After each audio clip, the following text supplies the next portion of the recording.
Biblioteca Virtual do PCJ. Bíblia Sagrada Novo Testamento Livro, Atos dos Apóstolos. Fonte do áudio, Atos dos Apóstolos filme completo em português. Títulos e subtítulos, Bíblia Sagrada tradução da CNBB. Edição de Carlos Eduardo da Silva.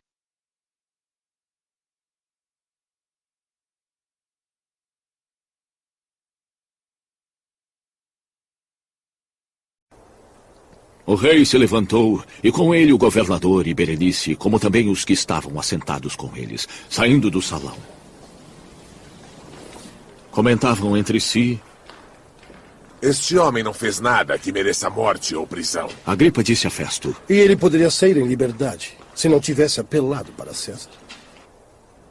Quando ficou decidido que navegaríamos para a Itália, Paulo e alguns outros presos foram entregues a um centurião chamado Júlio, que pertencia ao regimento imperial.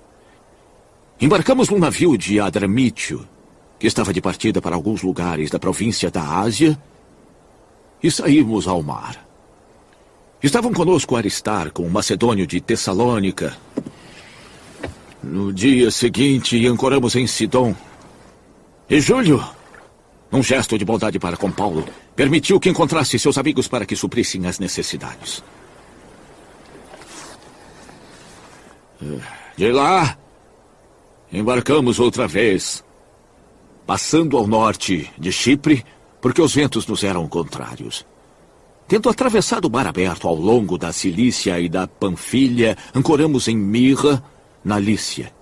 Ali, o centurião encontrou um navio alexandrino que estava de partida para a Itália e nele nos fez embarcar. Navegamos vagarosamente por muitos dias e tivemos dificuldade para chegar a Sínido. Não sendo possível continuar nossa rota devido aos ventos contrários, navegamos ao sul de Creta de fronte a Salmona. Costeamos a ilha com dificuldade e chegamos a um lugar chamado Bons Portos, perto da cidade de Lazéia. Tínhamos perdido muito tempo e agora a navegação se tornara perigosa, pois já havia passado o jejum. Por isso Paulo os advertiu. Senhores, eu vejo que a nossa viagem será desastrosa e acarretará grande prejuízo para o navio e carga, e também para as nossas vidas. Mas o centurião, em vez de ouvir o que Paulo falava, seguiu o conselho do piloto e do dono do navio. Visto que o porto não era próprio para passar o inverno, a maioria decidiu que deveríamos continuar navegando com a esperança de alcançar Fênice e ali passar o inverno. Este era um porto de Creta que dava para sudoeste e noroeste. Começando a soprar suavemente o vento sul, eles pensaram que haviam obtido o que desejavam. Por isso, levantaram âncoras e foram navegando junto à costa de Creta.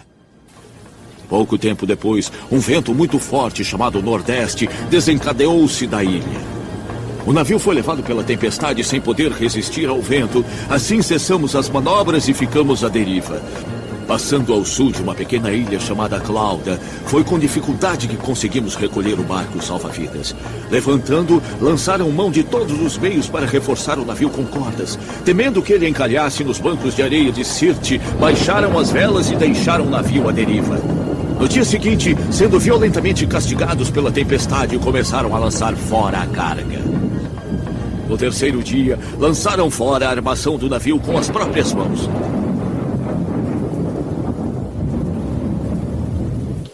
Não aparecendo nem sol, nem estrelas por muitos dias e continuando a grande tempestade, perdemos a esperança de salvamento. Visto que os homens tinham passado muito tempo sem comer, Paulo levantou-se e disse: Senhores, deviam ter aceitado o meu conselho de não partir de Creta, pois assim teriam evitado este dano e prejuízo. Mas agora recomendo-lhes que tenham coragem, pois nenhum de vocês perderá a vida. Apenas o navio será destruído. Ontem à noite, um anjo, do Deus a quem pertenço e a quem adoro, apareceu-me e disse: Não tenhas medo, Paulo. Preciso que compareças perante César. E Deus, por sua graça, deu-lhes a vida dos que navegam com você. Assim, tenham ânimo, senhores. Eu creio em Deus que acontecerá do modo como me foi dito. Nós devemos ser arrastados para alguma ilha. Na 14ª noite, ainda estávamos sendo levados pelo mar Adriático, quando por volta das 24 horas, os marujos sentiram-se próximos da terra. Lançando a sonda, verificaram que a profundidade era de 20 braças. Pouco tempo depois, lançaram novamente a sonda e encontraram 15 braças. Temendo que fôssemos jogados contra as pedras, lançaram 4 âncoras da popa e faziam preces para que amanhecesse o dia. Tentando escapar do navio, os marinheiros baixaram o barco salva-vidas ao mar, a pretexto de lançar âncoras da proa. Então Paulo disse ao centurião e aos soldados: Se esses homens não ficarem no navio, vocês não poderão ser salvos.